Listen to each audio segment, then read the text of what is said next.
Greetings from Leiden University. My name is Tom Liefaard, and I'm a professor of children's rights at Leiden Law School. I hold the UNICEF Chair in Children's Rights at Leiden University, and it is a great pleasure to be with you together with my dear colleague, Professor Anne Skelton. Professor Anne Skelton is a professor of law at the University of Pretoria, and she also holds the chair on children's rights in a sustainable world. But I'm speaking to her today in her capacity as the chair of the United Nations Committee on the Rights of the Child. And she's about to leave that position. And that provides us with a wonderful opportunity to reflect on her work at the committee and on her role as chair of this very important treaty body under the United Nations Convention on the Rights of the Child. Hello, Anne. Wonderful to see you in this particular meeting. Can you take us back to when you first joined the committee and what motivated you to become a member? Hello, Tom. Yes, thank you very much for the opportunity to talk about this.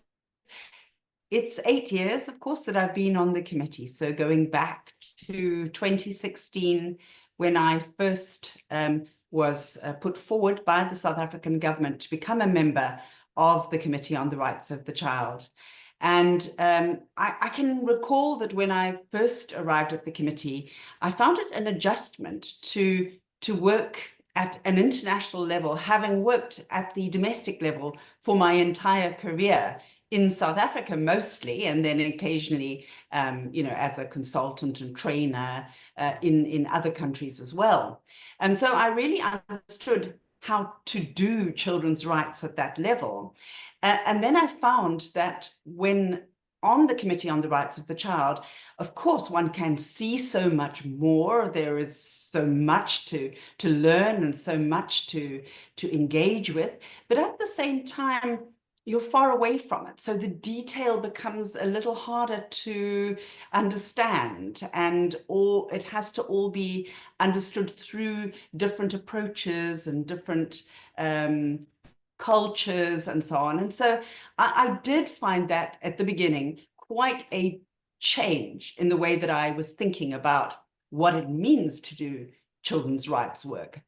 And I often say now to my students that international children's rights still really happens mostly on the ground, even though the normative work, the standard setting and standard holding may happen at the international level. But it would be meaningless unless there were people working on the ground and making it happen. Yeah, nice. Yeah.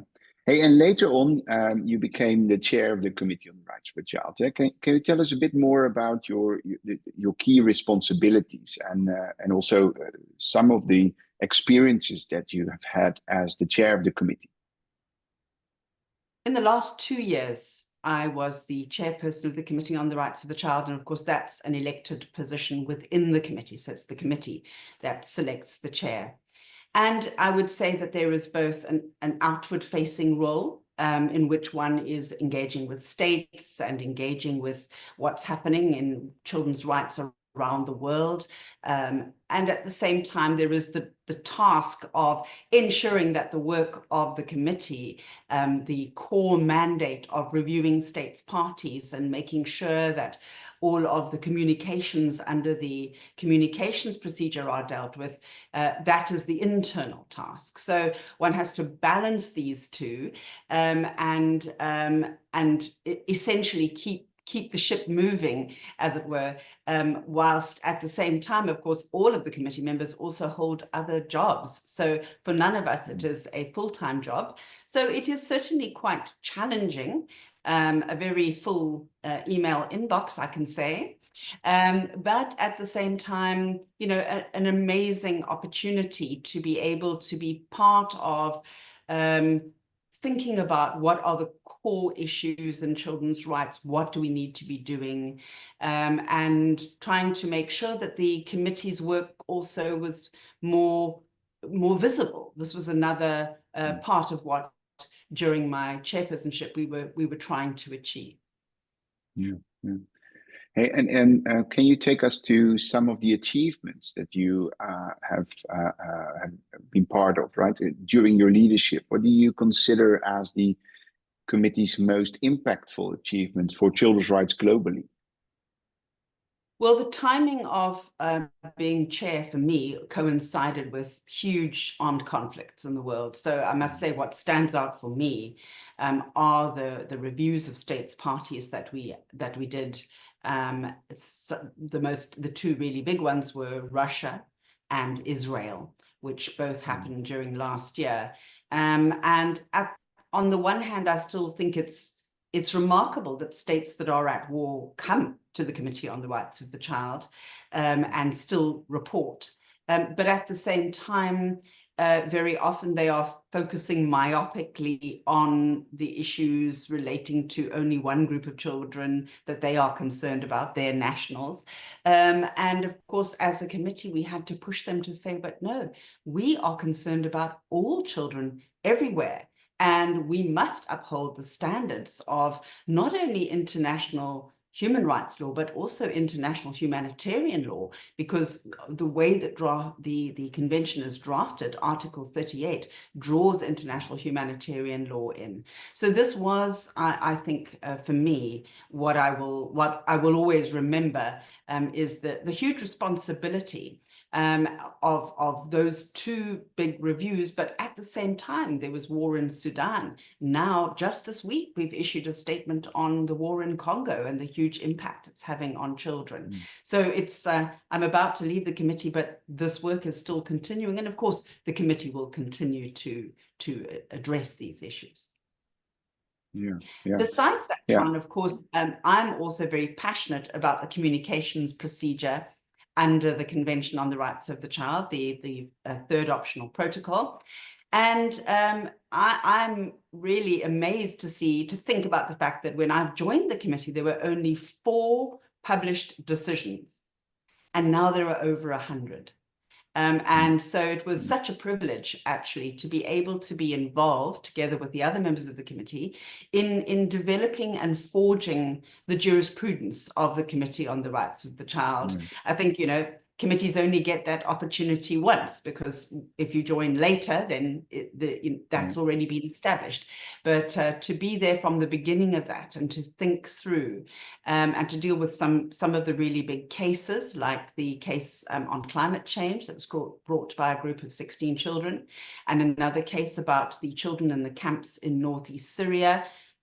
These are 2 really big cases that I think also really expanded the bounds of extraterritorial jurisdiction. So they were important developments jurisprudentially too. Another important development in the work was the recognition of children as human rights defenders.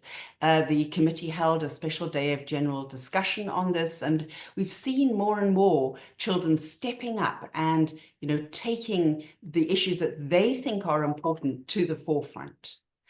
And in addition to that, of course, the committee has had the opportunity to meet with many children over the 8 years that I was there, because they do come to the committee as we prepare for the state party reviews.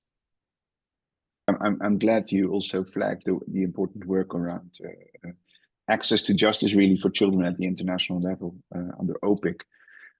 Can I take you indeed on the basis of your experience to the issues of today affecting children's rights globally? What would, in your view, be the most pressing issues, and what role can we expect the Committee on the Rights of the Child to play in a world full of turmoil? Yes, well, I mean, I reflect a little about UNICEF's State of the World's Children report that was issued for 2024. And, they look at these 3 mega trends, the big sort of existential crises like armed conflict and climate change, but also at the kind of shifts in demographics, the fact that the world is going to become very uneven, in the sense that in some countries we will see child populations getting less and less, so that children may be only a 1/10 of the population, whereas in some countries the opposite trend would be experienced, and in fact they predict that the majority of children will live in 4 states: China, India, Bangladesh, and Nigeria. I mean, that is, quite mind-boggling in terms of what does that mean, and how should those states then work with that? I think these are very pressing questions. The other big trend, of course, is frontier technologies. We all are thinking about digital technologies and artificial intelligence. We know that some of these can be harnessed for good, and that will be amazing for humanity, including for children. But we also know that it comes with risks, and perhaps some that we haven't even thought about yet. People tend to think about sexual abuse online. That's certainly a big concern. But what about issues such as constant surveillance that children and teenagers may experience in the future? I don't think we've really engaged yet with what all of these changes will mean. So I think those are the big pressing issues. And this comes also at a time with geopolitical shifts, which are hard to understand and to follow, but which do seem to add up to less enthusiasm for human rights commitments, particularly for independent bodies holding states accountable. States seem to be drifting towards a nice, comfortable partnership where they can pat each other on the back about their human rights work, or criticize one another a little, but not in the way that an independent treaty body might. And so really the challenge is going to be, how will the treaty bodies, including the Committee on the Rights of the Child, continue to exercise the important monitoring role that they have, and to continue to engage with states and really convince states to continue to make the changes that did begin with the Convention on the Rights of the Child. Coupled with all of that is the fact that the UN system is itself very constrained, and could become more so. One of the biggest challenges that we faced during the committee, during my term, was the liquidity crisis, in which one of our sessions actually was not a complete session because of the fact that there wasn't enough money in the system to pay for it. And so these are all, challenges that make it harder. So it's a kind of shrinking space for the conversation that needs to happen, a waning enthusiasm for that as well. And yet at the same time, I don't think we give up. I do believe still all the states in the world, except the United States, ratified the Convention on the Rights of the Child and do have obligations, which I think they still understand that they do. Yeah. So that's I think where the potential lies, to keep the conversation going. But maybe we have to renew the way we engage with each other, and also develop together creatively also a new global conversation around children's rights and human rights more broadly. And what would be your key message to everyone, professionals, students, researchers who are aspiring to work in the field of children's rights and would also like to engage with an international body like the Committee on the Rights of the Child? What would be your key message to them? Well, firstly, I think it's important to be realistic about what the Committee on the Rights of the Child can do. It has a limited mandate. And so, yes, I think it can do important work in upholding children's rights, in monitoring state compliance. And those who want to engage with that can provide information, the very important alternative reports, complementary reports that the committee must consider in addition to state party information. The optional protocol on communications procedure, both for individual communications and inquiries, is another important avenue where civil society role players can really play a very important role, and academia too, I think, can play a very important role there as well.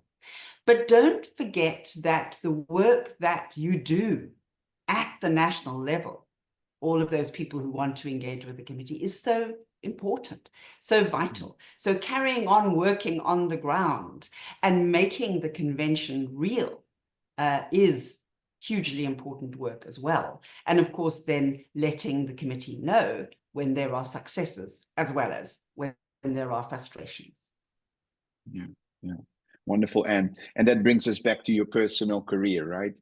And you refer to this as, you know, the transition from working at the domestic level to the international level, and the experience you have had while being on the committee and being the leader also of the committee for 2 years. I would like to close this this interview by thanking you for making the time to speak to a colleague about your experiences, but the many messages that were included in this short conversation, I think, are relevant for many others, and I hope that many will take advantage of learning from your experience. But I would like to say also, as a colleague, thank you very much indeed, and for all the work you've done together with your hardworking colleagues at the committee and the secretariat and everyone around it, including civil society, of course. So thank you for all the hard work, and I hope that after this leading role in the world of children's rights, you will find other ways to serve children's rights because we need you there. Thank you very much, Anne, and thank you everyone for watching this special conversation. And again, warm greetings from Leiden University.